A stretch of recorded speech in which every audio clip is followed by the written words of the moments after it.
요리 서바이벌 프로그램인 흑백 요리사가 세계적으로 큰 인기가 있었습니다. 마지막 한 명의 우승자만 남을 때까지 요리로 이제 경쟁을 벌이면서 이제 그런 과정에서 남은 그 8명의 요리사들의 소개하는 그런 게 있었습니다. 그 8분들은 그 요리를 다 잘하고 최종 8명으로 이제 뽑힌 선정된 공통점이 있습니다. 그런데 한 분 한 분은 너무나 다른 이력과 경험을 가지고 있었습니다. 한 분은 어렸을 때 이태리 그 레스토랑에 들어가서 심부름하면서 바닥부터 시작을 해서 유명한 셰프가 된 분이고, 한 분은 미국 백악관의 요리사 출신이고, 또 한 분은 그의 엄마가 시장에서 칼국수 식당을 했는데 엄마가 돌아가시면서 자기가 맡아서 하다가 유명한 요리사가 된 분이 있고, 한 분은 그 요리가 너무 좋아서 닥치는 대로 막 요리를 하다가 새로운 메뉴를 개발하고 그게 계속 이제 성공하면서 유명한 이제 요리사가 됐습니다. 8분이 요리들 다 잘하고 8명으로 뽑혔다는 그런 공통점이 있지만 그 자리에 있기까지 너무나 다양한 이력과 경험을 가졌다는 겁니다. 예수님 믿게 된 사람들도 이런 비슷한 부분이 있습니다. 제가 유스케빈 캠프에 참석하면 인솔 사역자들과 인솔 선생님들과 함께 성경 공부를 좀 하는데요. 이 성경 공부를 하다 보면 어떻게 신앙을 갖게 됐고 어떻게 청소년을 섬기게 되었는가 하는 이야기를 나누게 됩니다. 그런데 참 다양한 가운데 예수님을 만났고 또 청소년들을 섬기게 되었다는 것을 알게 됩니다.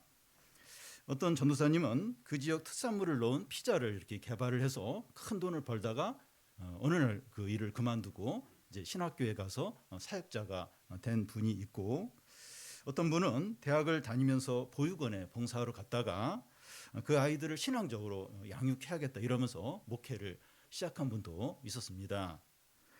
예수를 믿고 청소년을 섬기는 공통점이 있지만 다양한 이력을 가지고 이제 있습니다.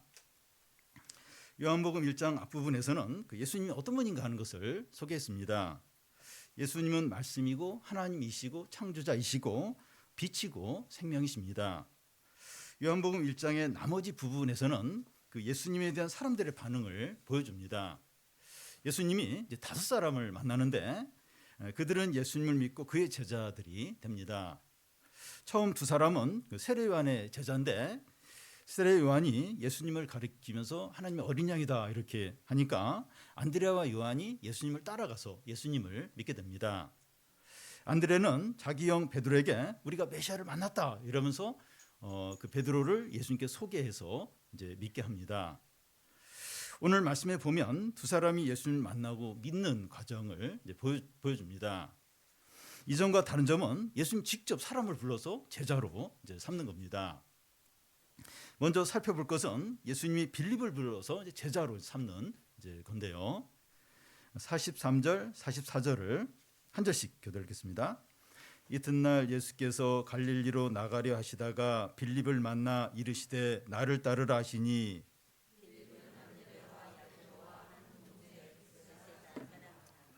예수님이 갈릴리를 가시다가 빌립을 만났다고 되어 있어요. 예수님이 길을 가시다가 마주쳐 오는 빌립을 우연히 만난 것처럼 이렇게 이제 되어 있습니다. 그런데 여기서 이 헬라어의 원래 의미를 보면 우연히 만난 것을 의미하지 않고 뜻을 가지고 이렇게 찾아가서 만나는 그런 의미입니다. 예수님은 빌립을 열심히 찾으셨고 드디어 만나게 됐다는 거예요. 예수님은 빌립을 찾아가서 만나시자 나를 따르라 합니다. 내 제자가 되라는 거죠. 그러자 이 성경에는 정확히 나와 있지만 빌립이 예수님을 따라가요. 그리고 예수님을 믿고 제자가 됩니다. 예수님은 그동안 빌립을 만난 것까지 4명의 제자들을 만났는데 이 만나는 방식이 각각 다르다는 것을 알 수 있습니다. 요한과 안드레는 세례요한이 소개시켜줘서 예수님을 만나게 되었고, 베드로는 안드레가 소개시켜줘서 예수님을 만나게 되었고, 빌립은 예수님 직접 찾아가서 만나게 된 겁니다. 예수님의 네 제자들 중에서 가장 명예로운 제자를 뽑는다면 빌립이라고 할 수 있어요. 빌립은 예수님 직접 면접을 해서 특채로 이렇게 뽑은 그런 의미입니다. 그런데 하나님께서 부르시는 방법이 다 달라도 원리는 동일합니다. 예수님이 빌립을 열심히 찾아서 부르신 것처럼 이전에 다른 세 제자들도 예수님이 열심히 찾아서 부르신 거죠. 우리가 예수님을 믿게 되고 지금 이 자리에 앉아 있게 된 것을 돌아보면 우연 같은 일들이 연속해서 일어났다는 것을 이제 알게 됩니다. 그런데 우리에게 우연처럼 여겨져도 하나님께는 우연이라는 게 없습니다. 룻이 모압에서 예루살렘에 돌아와서 이삭을 주우러 어느 밭에 들어가는데 우연히 보아스 밭에 들어가게 됩니다. 룻에게는 우연처럼 보였을지 몰라도 하나님께서는 룻을 이렇게 적극적으로 이 보아스 밭에 들어가도록 인도를 하신 겁니다. 또 예수님이 유대에서 갈릴리로 이제 가시는데 돌아서 가시지 않고 사마리아를 관통해서 직접 가셨습니다. 예수님은 이 사마리아 수가성에 있는 우물가에 앉아 있는데 한낮에 사마리아 여인이 물을 길러 이제 오는 거예요. 그래서 예수님과 우연히 마주쳤습니다. 예수님은 그 여인과 대화를 나누면서 그 여인이 예수님을 믿게 됩니다. 이 여인과 예수님은 우연히 마주친 것이 아니라 예수님이 이 여인을 만나기 위해서 의도적으로, 남들은 다 그 사마리아 지역을 안 들리려고 돌아서 가요. 근데 일부러 사마리아 지역을 관통해서 이 여인을 이렇게 적극적으로 만나려고 하셨고 만나신 겁니다. 여러분, 우리가 예수님 믿게 되고 이 자리에 앉아 있는 것은 주님이 우리를 부르시고 인도하신 겁니다. 저 교인은 하나님이 그렇게 하셨는지 모르겠지만 나는 그냥 묻어서 그냥 예수님을 믿은 것 같다. 절대 그렇지 않습니다. 주님께서 모든 상황을 주관하시면서 우리를 부르시고 인도하신 겁니다. 우리 각자의 인도함을 받는 과정은 다르지만 중요한 것은 하나님께서 우리를 부르셨고 우리를 하나님의 자녀로 삼았다는 겁니다. 그래서 우리가 이제 신앙생활하면서 끝까지 붙들어야 할 것은 하나님께서 창세전에 나를 선택하셨고 나를 부르셨고 하나님의 자녀가 되었다는 거예요. 우리는 이 사람들이 하는 말로 상처를 받거나 남과 비교하면서 열등감에 빠지거나 혹은 우월감을 갖거나 교만해지기가 쉽습니다. 그렇지만 이 사람과의 관계나 사람이 하는 말이나 우리의 감정의 변화로 왔다 갔다 하는 것이 아니라 이 하나님이 우리를 부르셨고 우리가 하나님의 자녀인 것을 굳게 붙드시기 바랍니다. 그리고 예수님 만난 사람들에게 공통점이 있어요. 그들 안에 기쁨과 감격과 환희가 가득해서 다른 사람에게 예수님을 소개를 한다는 겁니다. 45절을 같이 한번 읽겠습니다. 빌립이 나다나엘을 찾아 이르되 모세가 율법에 기록하였고 여러 선지자가 기록한 그 일을 우리가 만났으니 요셉의 아들 나사렛 예수니라. 안드레는 예수님을 만난 후에 기쁨과 감격이 가득해서 그의 형제 베드로에게 우리가 메시아를 만났다 이렇게 자신 있게 말했습니다. 인기 연예인이나 이 아이돌 가수나 스포츠 스타들의 광팬들은 자기가 좋아하는 그분의 사인을 받거나 인증샷을 이렇게 찍거나 또 보낸 편지의 답장을 받았을 때 자기 인스타그램에 그걸 다 올려요. 그리고 친구들에게 그 얘기를 자랑을 하게 됩니다. 절대로 침묵을 지키면서 가만히 있질 못합니다. 빌립도 예수님을 만난 후에 기쁨과 감격이 가득했어요. 그래서 그도 친구에게 예수님을 전하게 되는데 그 예수님을 다르게 이렇게 전하고 있습니다. 모세가 율법에 기록하였고 여러 선지자가 기록한 그 일을 만났다 이렇게 합니다. 우리가 메시아를 만났다 하는 것 같은 말인데 이 메시아를 이렇게 표현하는 걸 통해서 느낄 수 있는 것은 빌립이나 안드레나 요한이나 베드로나 대부분의 그 유대인들이 메시아를 기다렸다는 겁니다. 그 당시 유대인들은 모이면 메시아에 대한 이야기를 하는 겁니다. 그리고 메시아가 빨리 와서 노마로부터 우리를 해방시켜서 정치적으로, 사회적으로, 경제적으로 자유하게, 부유하게 살고 싶다. 이런 소망을 다 가지고 있었습니다. 그런데 그 메시아가 왔어요. 그들이 그를 만나게 되었을 때 얼마나 흥분되고 얼마나 기뻤는지 모릅니다. 그래서 예수님 만난 사람들의 공통점은 그 감격과 이 기쁨이 너무나 커서 가까운 사람들에게 그 메시아에 대한 이야기를 이제 하는 겁니다. 그런데 이 사람들이 예수님을 만나고 믿는데 장애물이 있어요. 그것은 그 예수님이 완전한 사람이셨기 때문입니다. 빌립이 친구 나다니엘에게 자기가 만난 메시아를 소개를 하면서 모세가 율법에 기록했고 여러 선지자가 기록한 분이라고 하면서 더 추가해서 요셉의 아들 나사렛 예수라고 이렇게 합니다.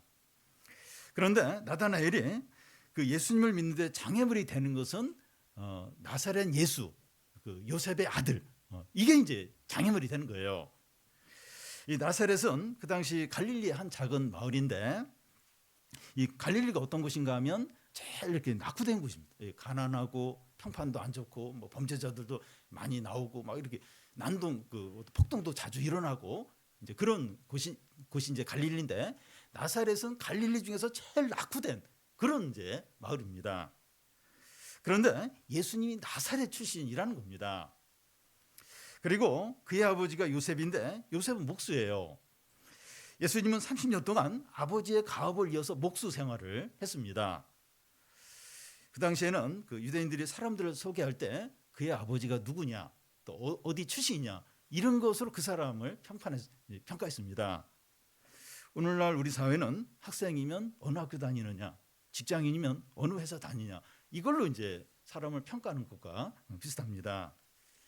그런데 그 예수님은 이 가장 평판이 안 좋은 지역 출신이고, 또 그의 집안이 이렇게 별 볼 일 없는 그런 가문인 겁니다. 예수님은 메시아이고 하나님의 아들이신데 왜 이런 볼품없는 외적인 모습을 가졌을까요? 왜 예수님은 마구간에 태어나셨고 목수의 아들로 자라셨고 비천한 지역의 출신이 되셔야 했습니까? 귀족이나 왕족으로 태어나셨다면 더 사람들에게 인기가 있고 복음을 전하는 데 더 효과적이지 않겠습니까? 예수님이 세상에 오신 목적 때문입니다.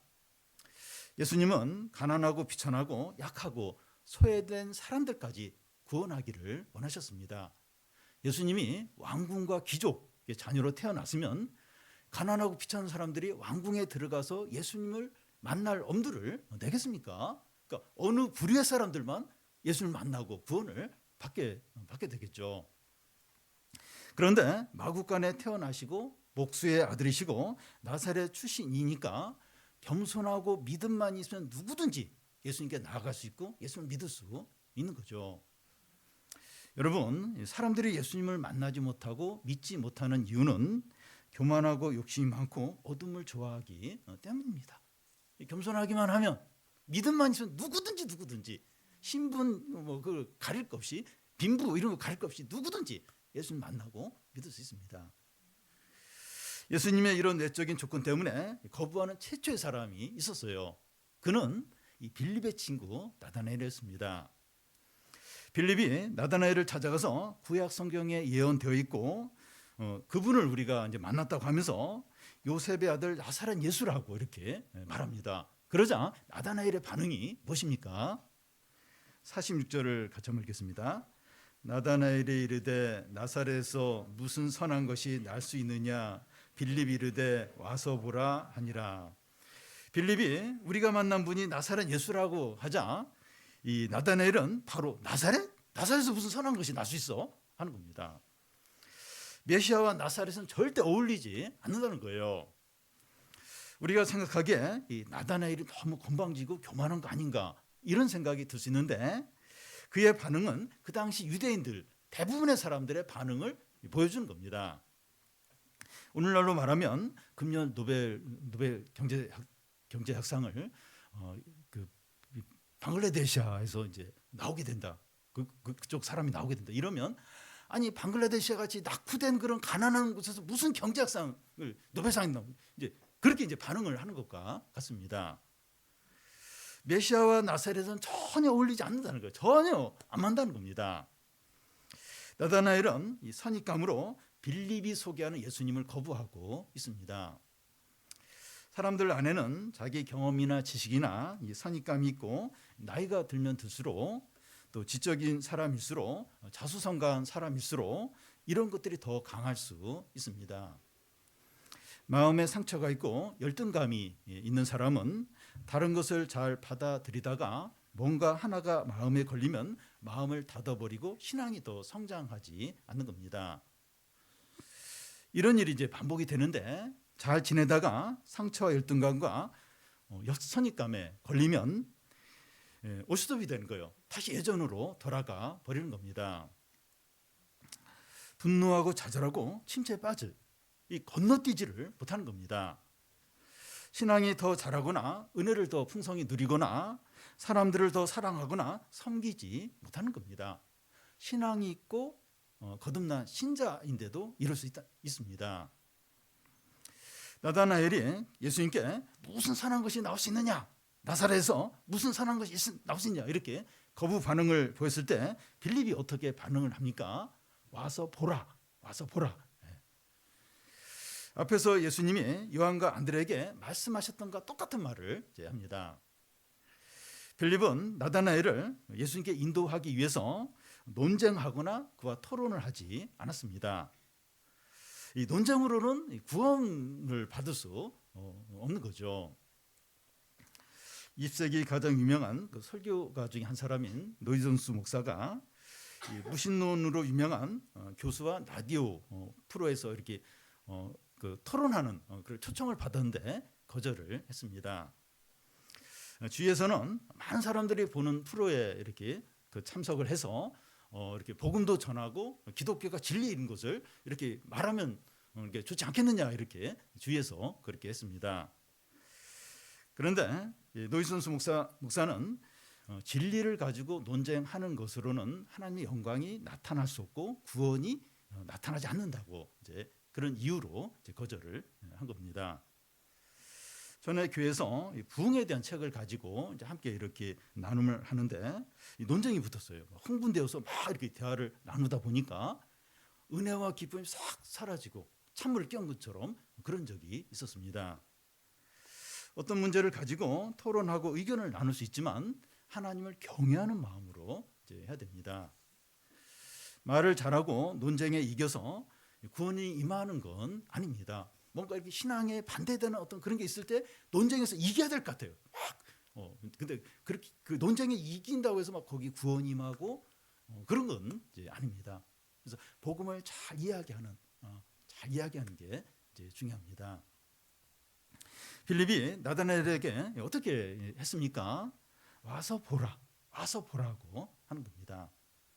빌립은 나다나엘이 진리를 대면하도록 초청을 하고 있습니다. 안드레도 형 베드로를 만나서 우리가 메시아를 만났다 하면서 그 베드로가 형이 예수님을 만나도록 그렇게 이제 한 것과 같습니다. 예수님을 만난 사마리아 여인도 마을 사람들에게 찾아가서 와서 예수님을 만나보라고 초청을 했습니다. 빌립이나 안드레나 사마리아 여인의 공통점이 뭔가 하면 확신이 있었습니다. 믿는 자들 중에서 이 구원의 확신이 없거나 구원의 확신이 약한 분들이 있습니다. 구원의 확신이 없거나 약해도 구원을 받지 못하는 건 아니에요. 그러니까 구원 확신이 약하다고 해서 구원받지 못하고 이제 그런 건 이제 아닙니다. 구원의 확신이 약해도 구원의 확신이 없어도 구원을 받을 수 있습니다. 그런데 다른 사람에게 전도하기 위해서는 구원의 확신이 있어야 돼요. TV 홈쇼핑에서 진행자가 옷이나 가방이나 신발을 이렇게 판매하면서 진행자가 확신이 없이 이렇게 물건을 이렇게 소개를 하면 아무도 안 사요. 아무도 안 삽니다. 그런데 진행자가 이 물건이 얼마나 좋은지 모른다고 나도 사고 우리 가족도 사고 친구도 사고 막 이런 얘기를 하면 사람들이 이제 이렇게 물건을 이제 사게 되죠. 하물며 눈에 보이지 않는 하나님을 전하고 상처와 선입감과 열등감이 있는 사람에게 복음을 전하는데 확신이 없이 전하면 아무도 안 믿는 거죠. 구원의 확신이 없어도 구원을 받을 수 있지만 전도는 구원의 확신이 있어야 됩니다. 본인이 이렇게 예수 믿고 행복을 해야 돼요. 이 기쁨이 있어야 됩니다. 그리고 확신이 있어야 됩니다. 그래야 이제 이렇게 전도를 할 때 저 사람 보니까 참 예수님 믿는 게 좋은 거구나 이러면서 믿지. 얼굴이 항상 우울해요. 그리고 화내고 믿지 않은 사람과 다를 바가 없어요. 오히려 더 불행해 보이는 거예요. 그러면 이렇게 그리고 이렇게 예수님 믿으라고 하는데 자신감도 없고 그러면 믿는 사람이 없게 되는 거죠. 이렇게 확신과 본인이 예수님 만나고 기쁘고 변했고 그런 가운데 이렇게 확신 있게 예수님을 이제 전하는 거죠. 그럴 때 이제 믿지 않는 사람이 믿음으로 반응을 할 수 있는 거죠. 이 나다나엘은 와서 보라는 이제 빌립의 초청을 듣고 어떻게 합니까? 47절을 같이 한번 읽겠습니다. 예수께서 나다나엘이 자기에게 오는 것을 보시고 그를 가리켜 이르시되 보라 이는 참으로 이스라엘 사람이라 그 속에 간사한 것이 없도다. 나다나엘은 처음으로 이 선입감으로 처음에는 예수님을 이제 불신했지만 이 마음을 바꿔서 예수님께로 나옵니다. 이 중간에 마음을 바꿔서 주님께 나오는 게 중요합니다. 그동안 상처와 열등감과 선입감에 걸리면 올스톱하고 예전으로 돌아갔는데 이제는 그렇게 하지 않고 자신의 상처와 열등감과 이 선입감을 가지고 주님 앞에 나가는 거예요. 이게 얼마나 중요한지 몰라요. 전에는 올스톱, 상처와 어떤 열등감, 거기에 딱 걸리면 그냥 올스톱, 그냥 예전으로 무조건 돌아가는 무조건. 근데 그 상처와 열등감과 이 선입감 그게 있지만 믿음으로 나가는 거예요. 주님께 믿음으로 나가는 거예요. 얼마나 이게 중요한지 모릅니다. 예전처럼 멈춰 서 버리는 것과 주님께 나아가는 것 하늘과 땅만큼 차이가 있어요. 그러니까 참 이렇게 어떤 상처가 딱 건드려지면 그냥 신앙이고 그냥 없고 그냥 다시 예전으로 막. 근데 그럴 순간에 내가 매번 이렇게 여기서 그냥 멈춰버렸지. 그 상처와 열등감과 그걸 그대로 가지고 주님께 나아가는 겁니다. 그러면 그때부터 이렇게 그게 회복이 돼요. 그냥 멈춰버리는 거하고 나아가는 거하고 엄청난 차이가 있습니다. 예수님은 나다나엘을 보시자 그에 대해서 뭐라고 말씀합니까? 보라 이는 참으로 이스라엘 사람이라 그 속에 간사한 것이 없도다. 이게 무슨 말입니까? 이 죄가 전혀 없다거나 완벽하거나 훌륭한 사람이라는 그런 말이 아닙니다. 그는 정직하고 진실하고 하나님 말씀을 그대로 믿는 자라는 거죠. 하나님이 가장 귀하게 여기는 것이 간사하지 않는 겁니다. 정직하고 진실한 거예요. 죄가 전혀 없다는 것이 아니라 죄를 지었더라도 빨리 인정하고 회개하는 거죠. 허물을 숨기거나 위장하지 않는 겁니다. 오늘 주부의 한 자매가 글을 썼는데 작년에 죄를 많이 졌다 이걸 이렇게 솔직하게 이렇게 이야기를 했습니다. 이거죠 이겁니다. 여러분 하나님께 문제가 이제 되는 것은 죄가 많은 것이 아니라 숨기는 것이 문제입니다. 이렇게 위장하는 거, 위선하는 게 문제지. 죄가 많은 거, 죄가 심각한 거, 그건 아무런 문제가 안 됩니다. 명의 최고의 의사에게 그 환자의 병이 심각한 건 그건 그렇게 문제가 안 돼요. 그 병이 있는데도 안 아프다고 하고 그 명의에게 안 찾아오는 그게 문제인 것과 같습니다. 하나님 우리에게 기대하는 것은 완벽한 것이 아니라 있는 모습 그대로 나오는 거예요. 그러니까 주일날 주님께 나와서 한 주 실패했습니다. 죄를 졌습니다. 참 욕심으로 살았습니다. 인정하는 거, 인정 회개하는 거. 그러면 돼. 그럼. 그 다음 주 또 같은 죄를 져요. 또 그 다음 주 나와서 또 똑같이 회개하는.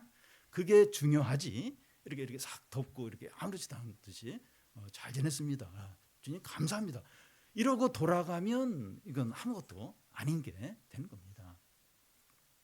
그리고 하나님이 가장 귀하게 여기시는 다른 하나는 말씀을 그대로 믿는 겁니다. 말씀을 그대로 믿을 때 어떤 어려움이 있는가 하면 현실과 말씀이 일치하지 않기 때문에 고민과 갈등이 계속 있게 됩니다.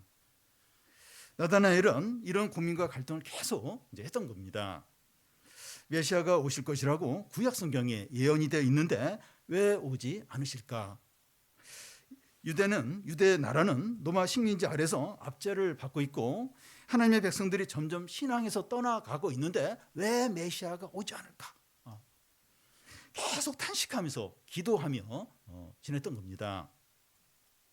하나님 오늘날도 이 말씀을 그대로 믿기 때문에 고민하고 탄식하는 사람을 찾으십니다. 우리는 현실 가운데서 말씀을 그대로 믿기 때문에 고민하고 탄식하고 부르짖고 있습니까?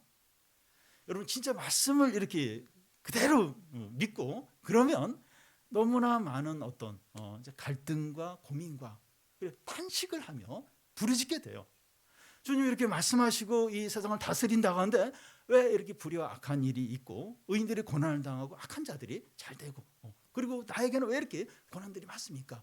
말씀을 그대로 믿을 때 탄식하며 부르짖게 됩니다. 하나님 이런 자를 너무 귀하게 여깁니다. 근데 이렇게 안 하는 사람, 말씀을 안 믿는 자는 이런 갈등이 없어요. 아니 나는 내가 믿는 건 사람 믿고 돈 믿고 눈에 보이는 거 믿고 이러니까 이런 갈등이 없는데 진짜 이렇게 하나님을 신뢰하고 말씀 믿는 사람은 부르짖으며 기도하지 않을 수 탄식을 하면서 하나님께 기도하지 않을 수 없습니다. 여러분 우리 자신을 보면서 기도를 하지 않고 있다면 기도를 하지 않고 있고 그런 탄식과 부르짖음이 없다면 내가 진짜 하나님을 믿는지 말씀을 믿는지 돌아봐야 돼요. 이렇게 진짜 이게 말씀을 믿는 사람은 진짜 힘들어요. 삶이 너무 힘들고 기도하지 않을 수 없는 그런 사람 부르짖는 하나님께서 너무나도 귀하게 여기십니다. 그러니까 나다나엘이 이제 그런 사람이었어요. 예수님의 말씀에 나다나엘이 어떻게 반응합니까? 48절을 같이 한번 읽겠습니다. 나다나엘이 이르되 어떻게 나를 아시나이까? 예수께서 대답하여 이르시되 빌립이 너를 부르기 전에 내가 무화과 나무 아래 있을 때 보았노라. 나다나엘은 자기에 대한 예수님의 평가에 잘 봐주셔서 감사합니다. 저는 그런 사람 못 되는데요. 이런 식으로 반응하지 않았습니다. 어떻게 나를 아십니까? 하는 말은 맞다는 거예요. 주님 나를 지금 잘 봤습니다. 이렇게 맞다는 겁니다. 너 반에서 인싸라며 물었을 때 어떻게 알았어? 이러면 인싸가 맞다는 겁니다. 나다나엘은 자기에 대한 예수님의 평가가 맞다고 이렇게 말하면서 자기를 어떻게 아는지 묻습니다. 그의 관심은 자기에 대한 좋은 평가에 있는 것이 아니라 예수님이 어떻게 나를 정확하게 알고 있는가 그거에 관심이 이제 있는 거예요. 예수님이 무엇이라고 이제 대답을 하는가 하면 빌립이 너를 부르기 전에 내가 무화과 나무 아래 있을 때 봤다는 겁니다. 이 말씀은 빌립이 나다나엘을 이제 찾아갔을 때 실제로 이 나다나엘이 무화과 나무 아래에서 뭔가 하고 있었다. 그것을 의미할 수도 있고 아니면 나다나엘이 무화과 나무 아래서 개인적으로 은밀한 시간을 보내는데 예수님이 그걸 아시는 것으로 볼 수 있습니다. 후자로 보는 게 더 좀 맞는데요. 나다나엘은 혼자서 오랜 시간 무화과 나무 아래서 구약에 예언된 메시아가 왜 오지 않을까? 왜 현실은 말씀대로 되지 않을까? 고민하며 기도하며 보냈던 겁니다. 그가 무화과 나무에서 보낸 이런 시간은 자기만 아는 어떤 비밀 같은 그런 시간이었어요. 우리 각자는 남들이 모르게 우리 자신만이 갖는 어떤 시간들이 있습니다. 저는 신학교 다닐 때 오전 수업을 마치고 점심 때 같이 이제 식사로 가지 않고 앞산에 이렇게 가서 이렇게 좀 생각도 하고 기도하는 시간을 종종 가졌습니다. 다른 사람들은 제가 그런 시간을 갖는지 전혀 모릅니다. 그런데 누군가 저에게 앞산에서 서성이는 너를 봤어 이러면 제가 아마 깜짝 놀랄 겁니다. 우리는 우리 자신만이 아는 개인적이고 은밀하고 어떤 숨겨진 어떤 시간들 그런 일들이 있습니다. 그 일이 좋은 일일 수도 있고 고통스러운 어떤 그런 일일 수도 있습니다. 혼자서 너무 괴로워서 눈물을 한없이 흘리고 밤을 지새울 때도 있습니다. 내가 말하지 않으면 남들이 영원히 모를 그런 어떤 비밀들이 있죠. 근데 놀라운 것은 그 일을 주님이 알고 계신다는 겁니다. 주님은 누군가를 부르시기 전에 그의 모든 것을 다 아십니다. 우리는 성경을 읽을 때나 예배를 드릴 때나 기도할 때 하나님께서 우리의 은밀한 것을 다 아신다는 것을 느낄 때가 있습니다. 설교를 듣는데 마치 자기 이야기를 하는 것처럼 들릴 때가 있어요. 어떤 때는 부모님이 자녀의 이 잘못을, 아내가 남편의 비리를, 남편이 아내의 허물을 우상님께 다 알려준 것처럼 자기 이야기를 하는 것처럼 들릴 때가 있습니다. 어떤 때는 자기도 잊고 있었던 오래된 어떤 상처와 아픔이 이렇게 끌려 나오면서 그것이 말씀으로 이렇게 좀 회복되고 치료되는 경우도 있습니다. 마치 발가벗긴 것처럼 하나님 앞에서 자신의 모든 것이 이제 드러나는 겁니다. 여러분, 하나님 앞에서 우리의 은밀한 죄들과 허물들과 상처들과 아픔이 드러나는 것은 좋은 겁니다. 주님은 가장 뛰어난 의사와 같습니다. 드러난 상처와 아픔마다 다 치료돼요. 드러난 죄마다 용서하십니다. 그리고 우리는 우리의 개인적이고 은밀하고 숨겨진 것이 하나님 앞에 드러날 때 마음을 열고 무릎을 꿇게 됩니다. 나의 이 모든 것을 알고 계시는구나. 그게 느껴질 때 무릎 꿇고 엎드리죠. 주님을 전적으로 신뢰하게 됩니다. 하나님은 다 아시는구나. 다 아시는구나. 그러면서 주님을 진정으로 믿게 되죠. 나다나엘이 무화과 나무 아래 있을 때 너를 보았다 하는 예수님의 말씀을 듣고 어떻게 반응합니까? 49절을 같이 한번 읽겠습니다. 나다나엘이 대답하되 라비여 당신은 하나님의 아들이시오 당신은 이스라엘의 임금이로소이다. 나다나엘은 처음에 예수님을 부신했지만 예수님이 너가 무화과 나무 아래 있을 때 내가 봤다 말씀하시자 그 앞에 무릎을 꿇고 당신은 메시아입니다. 하나님의 아들입니다. 이렇게 고백합니다. 주님이 자신의 모든 것을 아시고 말씀이 나에게 하시는 말씀으로 들을 때 그때 엎드리죠. 무릎을 꿇고 전적으로 믿게 됩니다. 이제 나다나엘이 예수님을 이제 메시아로 믿었기 때문에 다 된 것 같아요. 그런데 예수님은 나다나엘에게 무슨 말씀을 하십니까? 50절, 51절을 한 절씩 교대로 읽겠습니다. 예수께서 대답하여 이르시되 내가 너를 무화과 나무 아래서 보았다 함으로 믿느냐 이보다 더 큰 일을 보리라.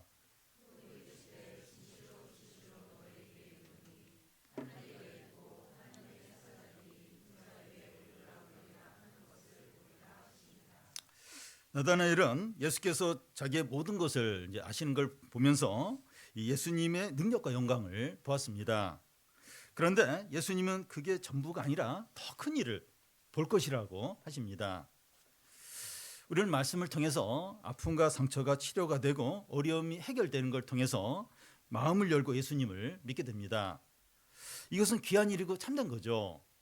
그런데 이것은 하나님께서 우리에게 보여주려고 하는 것의 전부가 아닙니다. 더 크고 놀라운 일이 준비되어 있는데 그걸 보고 누려야 합니다. 그게 뭡니까? 하늘이 열리고 하나님의 사자들이 인자 위에 오르락내리락 하는 것을 보게 된다는 거예요. 우리는 이 말씀을 보면서 바로 야곱이 에서를 피하여 도망을 갈 때 베델에서 잠을 자면서 일어난 어떤 것을 생각하게 됩니다. 야곱은 꿈속에서 하늘이 열리고 하늘과 땅을 잇는 이 사닥다리로 천사가 오르락내리락 하는 것을 보게 됩니다. 그런데 여기서는 이 베델이라는 곳에서 천사가 오르락내리락 하는 것이 아니라 인자 위에서 천사가 오르락내리락 하는 거예요. 여기서 인자는 이 사람의 아들이란 뜻인데 예수님을 가리킵니다. 예수님을 통해서 하늘과 땅이 연결이 된다는 거예요. 다시 말해서 예수님을 통해서 하나님과 사람이 화목하게 된다는 겁니다. 사다리가 하늘과 땅 사이를 연결하는데 사다리가 십자가를 가리킨다는 겁니다. 예수님이 우리 죄를 위해서 십자가에 죽으심으로 하나님과 우리가 이렇게 화목하게 되는 거, 그게 지금 이제 예수님을 통해서 이제 이루어진다는 겁니다. 여러분, 우리의 상처와 아픔이 치료되고 어려움이 해결되고 질병이 낫는 것은 개인적인 체험입니다. 이런 것들이 다 소중해요. 다 소중하고 하나님이 우리를 사랑하신다는 증거들입니다. 그렇지만 이것이 신앙이 전부로 생각하면서 여기에만 머물러 있으면 안 됩니다. 하나님의 더 큰 일을 바라보고 사모해야 됩니다. 그것이 뭡니까? 예수님이 십자가에서 죽으시고 부활하시고 승천하셔서 성령을 내려주심으로 사람들을 하나님 나라로 초청하는 겁니다. 사람들이 예수를 믿고 변화되고 영생을 얻고 천국 백성이 되는 겁니다.